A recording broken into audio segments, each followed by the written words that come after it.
l'État congolais doit revoir ses stratégies. Parce que jusque-là, on s'est dit que cette guerre de l'Est, elle va finir quand? Et quand on est en train de suivre les histoires de près, on trouve que l'État veut quelque chose de son contraire. Vouloir quelque chose de son contraire dont je parle ici, c'est vouloir la paix, mais entre-temps, entretenir la guerre. Vouloir la paix, le président de la République avait dit l'autre fois que pour la stabilisation de l'Est du pays, il donnera sa main à couper.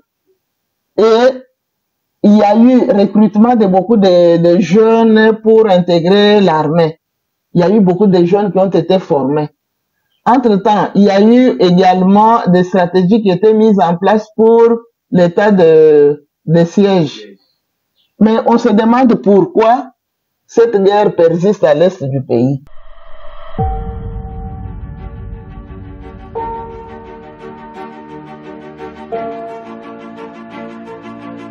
Oui, c'est Madame Emerance Soma. Je suis secrétaire exécutif du centre Mamoutabouloukaï. Merci beaucoup Mbotechimini pour la question. Le problème de violence au Kasaï central de façon particulière et en République démocratique de façon générale, c'est un problème réel.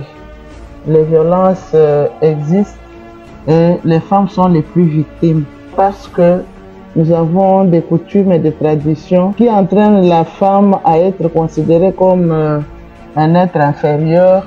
Et par rapport à ces traditions-là et coutumes, beaucoup de gens maltraitent la femme. Elle commence à être maltraitée dès le bas âge. Donc la fille, quand elle est fille, parfois on la considère comme étant une chose. Et parfois il y a même des gens, par exemple ici chez nous au Kasaï, il y a d'autres personnes qui, quand la femme ne met au monde que les filles, on dit que c'est une femme qui est venue pour faire disparaître la famille. Et à ce moment-là, on peut lui chercher une deuxième ou bien on peut la renvoyer parce que elle ne met au monde que des filles. Nous avons des violences domestiques. Vous trouverez l'homme dire « Oh, vous êtes ma propriété privée parce que je suis allé donner la dot chez vous, vous devenez ma propriété privée. » Une autre dimension de violence subie par les femmes au niveau domestique, c'est dû au fait que pour le moment, la dot qui était considérée comme signe de mariage devient quelque chose d'importance capitale parce que il y a des parents qui demandent beaucoup d'argent. Ils oublient qu'ils marient leur fille, mais ils font comme s'ils font du commerce.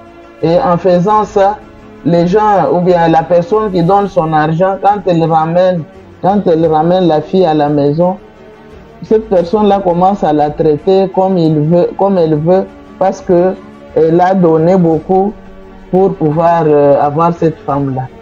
Il y a également d'autres violences qui sont dues au fait que depuis plusieurs années, nous avons grandi avec cette histoire de tâches liées au sexe.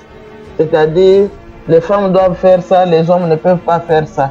Avec cette appréhension des choses, les femmes sont trop surchargées et elles n'arrivent même pas à se reposer. Elles sont privées de leur droit au loisir parce que chaque fois, elles ont beaucoup de tâches à réaliser. Il y a également par rapport à la scolarisation, nous disons surtout en milieu rural, mais il y a également des cas dans les milieux urbains où les parents préfèrent faire étudier les garçons au détriment de la scolarisation de leurs filles. Les filles sont utilisées pour faire des petits commerces, elles partent vendre, parfois elles transportent des charges qui dépassent même leur âge et elles ramènent l'argent pour faire scolariser leurs frères, filles et garçons, parce que pour les parents, la fille va aller dans une autre famille quand elle sera mariée et le garçon doit rester dans la famille paternelle. Il y a aussi par rapport aux violences sexuelles cette pratique de mariage précoce. Bien que la constitution de la RDC ait fixé l'âge de maturité à 18 ans, Mais il y a des parents qui continuent à marier leur fille à l'âge de à moins de 18 ans. Même les filles là qui partent pour étudier, elles ont toujours des difficultés. Il y en a qui ont des difficultés par rapport à la communauté. La communauté parfois les qualifie de prostituées. Il y a des parents parfois qui disent non, vous devez vous marier pour que les consommateurs de dot puissent avoir leurs droits. Nous avons également par rapport aux violences au niveau domestique, il y a aussi le mauvais traitement de la femme. Il y a des femmes qui subissent des tortures, d'autres qui subissent des tortures physiques et d'autres même des tortures psychologiques. Parce que vous trouverez, il y a des hommes qui injurient leurs femmes. Tout ça, ce sont des violences qui sont faites à la femme pour dire qu'elles sont faites comme ça parce que ce sont des femmes. Comme elle est femme, on doit la maltraiter. Vous trouverez la femme, quand elle est chez elle, on dit elle va grandir pour faire développer une autre famille. Quand elle arrive chez son mari, les membres de la famille de son mari l'appellent qu'elle est originaire de tel autre village. Pour dire qu'elle se retrouve chez le mari. Elle est considérée comme une personne qui vient d'ailleurs. Chez elle, considérée comme une personne qui pourra aller ailleurs. Comprenez que ce sont là autant de violences qui sont vécues ici au Kasaï et même dans d'autres provinces de la République démocratique du Congo.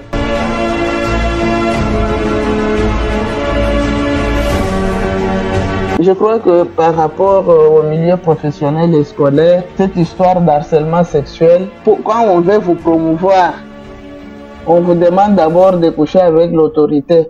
Ça se fait même ici. Mais parfois, il y en a qui dénoncent, mais il y a d'autres qui gardent et restent en train de souffrir.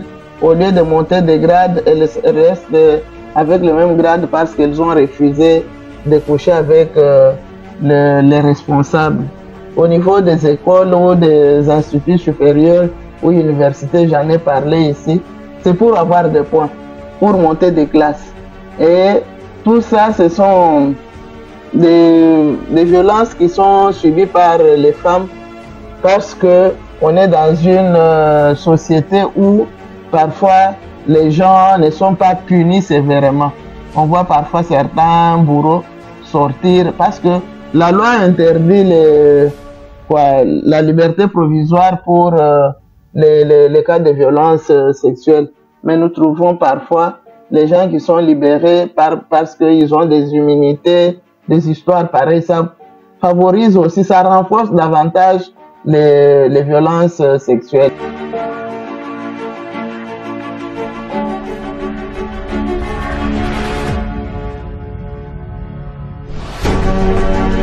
Je voulais vous dire que le centre Bamamou a été créé en 1984. C'était sur base de deux problèmes. Le premier problème, c'était le mauvais traitement des femmes qui perdaient leur mari. Le deuxième problème, c'était les avortements provoqués clandestins. Pour pouvoir lutter contre ça, c'est ainsi que le centre a été mis en place. Je reviens sur les mauvais traitements des femmes qui perdent leur mari. Parce qu'on a parlé de violence ici. Parfois, il y a des gens qui croient que les violeurs ou les auteurs de violences basées sur le genre sont seulement les hommes. Non, non. Les auteurs de violences basées sur le genre ne sont pas seulement des hommes. Il y a des hommes, il y a également des femmes. Nous prenons les cas de femmes qui perdent leur mari. Celles-là qui les font souffrir, ce sont les femmes. Donc les femmes sont à la fois victimes et bourreaux. Nous trouvons des femmes qui se placent du côté des bourreaux pour faire souffrir les autres qui perdent leur mari ou même qui perdent leur grand garçon. On dit quand vous avez perdu un enfant ou un mari, on commence d'abord à vous soupçonner. Peut-être elle s'est méconduite ou elle a fait d'autres histoires contre la coutume et on commence à la maltraiter. Quand la femme perd son mari, c'est une occasion pour les belles sœurs de pouvoir la maltraiter. Peut-être qu'elles étaient jalouses d'elle quand leur frère était vivant et quand leur frère meurt, elles commencent à faire souffrir davantage la femme. jusqu'au point où elles arrivent même à comploter avec leurs frères pour chasser la femme de la maison de son mari, et la femme et les enfants se retrouvent sans maison, sans parcelle, parce que pour eux, c'est la femme qui a bouffé celui qui est décédé. Tout ça, ce sont les femmes qui font ça. Et pour arriver à résoudre ces problèmes, comme vous le dites, le centre avait mis en place la stratégie de sensibilisation, formation. On forme les femmes sur les droits humains et on leur demande d'aller sensibiliser les autres pour qu'elles arrivent à comprendre que les femmes ont leurs droits. Elles doivent être respectées. Et par rapport aux femmes qui perdent leur mari, il y a le code de famille qui détermine ou qui définit comment l'héritage sera partagé. Et tout ça, on a formé les femmes pour qu'elles comprennent tout ça. Et par rapport aux violences sexuelles, nous avons des femmes qui sont comme points focaux. Quand elles rencontrent les cas de violences sexuelles, elles nous informent. Nous travaillons avec les structures qui sont dans la lutte contre les violences faites aux femmes. On peut orienter la femme parce que d'abord on oriente la victime vers les structures de prise en charge sanitaire et après on oriente la victime vers les structures de prise en charge psychosociale, prise en charge juridique et judiciaire pour que la femme soit rétablie dans ses droits.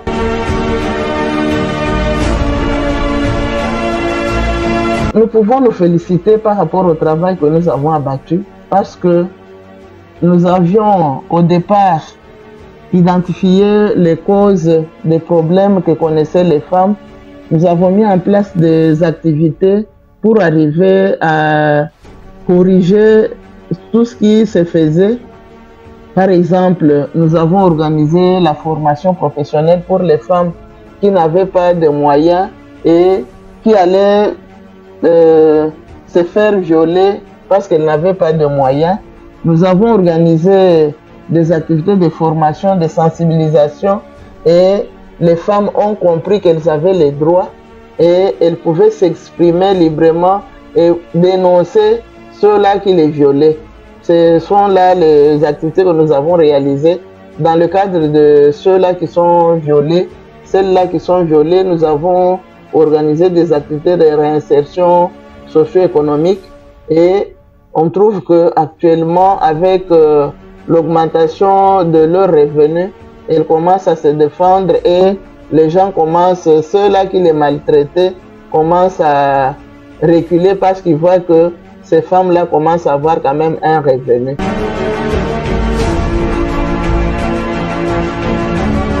Je prends l'exemple de ce que nous voyons ailleurs. Dans d'autres pays, par exemple, l'État n'est pas absent à la base. Il faut que l'État soit présent à la base. Quand je parle de la base, je vois la présence de l'État sur les avenues, la présence de l'État au niveau des quartiers.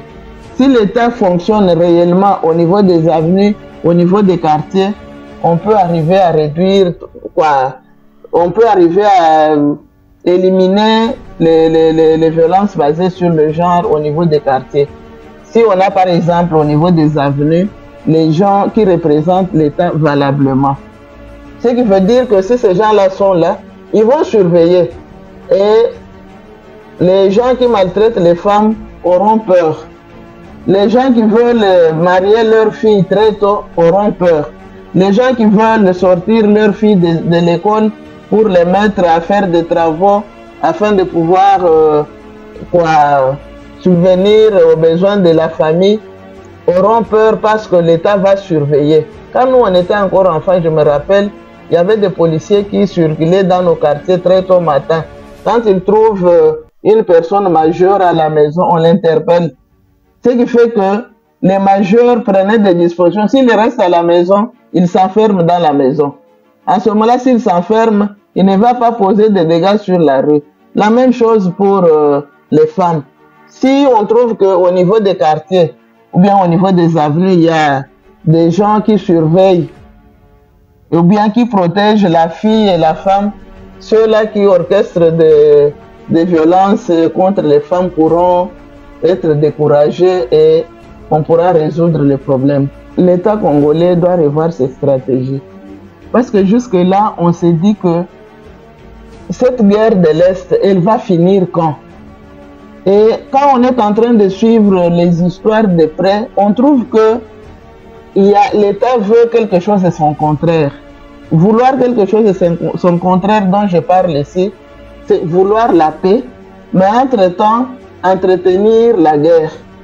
Vouloir la paix, le président de la République avait dit l'autre fois que pour la stabilisation de l'Est du pays, il donnera sa main à couper.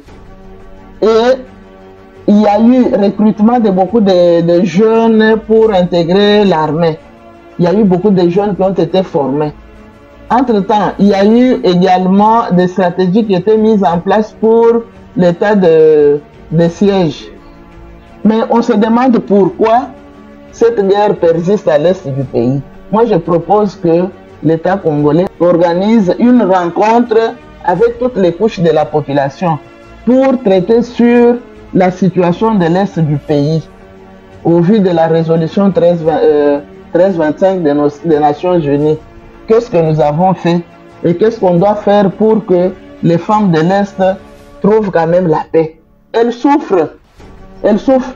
Ce sont les gens, nous avons perdu beaucoup de nos enfants. Jusque-là, il y a des familles peut-être qui ne savent pas si leurs enfants qui sont allés dans l'armée sont vivants ou sont morts. Parce que on dit toujours il y a eu des tueries, il y a eu des tueries. Finalement, qui sont tués et qui nous tuent?